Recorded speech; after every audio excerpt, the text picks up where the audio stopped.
검찰이 대장동 개발 특혜에 이른바 성남시 윗선이 개입했다는 의혹에 대한 집중 조사를 이어가고 있습니다. 네, 오늘도 참고인 조사가 이어질 것으로 보이는데요. 서울중앙지검에 나가 있는 취재 기자 연결합니다. 곽준영 기자.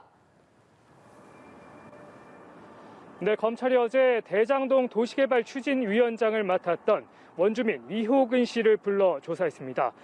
그동안 여러 인터뷰에서 더불어민주당 이재명 대선 후보의 대장동 사업 관여 의혹을 제기해온 인물입니다. 그제 이 후보의 측근인 성남시절 비서실장을 조사한 데 이어 검찰은 이 씨를 상대로 대장동 사업 당시 성남시 등의 개입 의혹을 조사한 것으로 알려졌습니다. 아울러 검찰은 어제 천화동인 6호 소유주이죠. 이 조현성 변호사와 공사에서 대장동 개발 사업 실무를 맡았던 한모 씨도 함께 소환했습니다. 검찰은 오늘도 주요 참고인을 불러 조사를 이어갈 것으로 보입니다.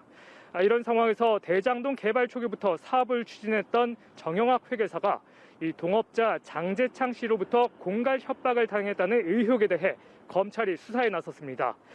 정 씨가 유동규 전 본부장에게 뇌물을 건넨 사실을 폭로하겠다며 150억 원을 요구했고 자신과 남욱 변호사한테서 총 120억 원을 받아갔다고 정 회계사는 주장한 것으로 알려졌습니다. 정 회계사는 대장동 의혹 핵심 인물이면서도 구속을 모면하고 불구속 기소됐고 또 향후 재판에서는 피고인이면서도 여타 공범들의 혐의를 증언하는 검찰의 협조자로 나설 것으로 보입니다.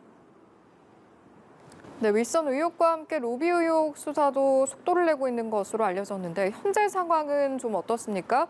곽상도 전 의원 출석이 임박했다는 전망도 나오고 있죠. 네, 그렇습니다. 대장동 의혹 수사의 또 다른 한 축이죠. 이 뇌물 수사도 이 속도를 내고 있습니다. 특히 의혹의 당사자로 지목된 곽상도 전 의원 소환이 임박했다는 관측이 나오고 있습니다.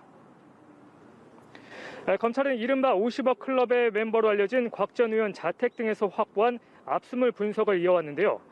검찰 안팎에선 소환 일정 조율을 모두 마쳤다는 얘기가 나옵니다. 곽 전 의원은 화천대유 컨소시엄 구성 과정에서 도움을 줘 아들의 퇴직금 명목으로 50억 원을 받았다는 의혹 등이 있는데요. 곽 전 의원은 곧 검찰에 출석해 의혹에 대해 소명할 것으로 보입니다.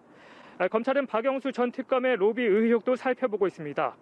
박 전 특검은 자신이 고문 변호사로 있던 화천대유에 딸이 입사해 이 회사가 보유한 미분양 아파트 한 채를 분양받아 논란이 됐습니다. 해당 의혹 확인을 위해 검찰은 이 박 전 특검의 딸도 조만간 불러 조사할 것으로 보이는데요. 뿐만 아니라 검찰은 권순일 전 대법관 등 50억 클럽에 이름을 올린 인물의 소환 시기도 저울질하는 것으로 전해졌습니다. 지금까지 서울중앙지검에서 연합뉴스TV 곽준영입니다.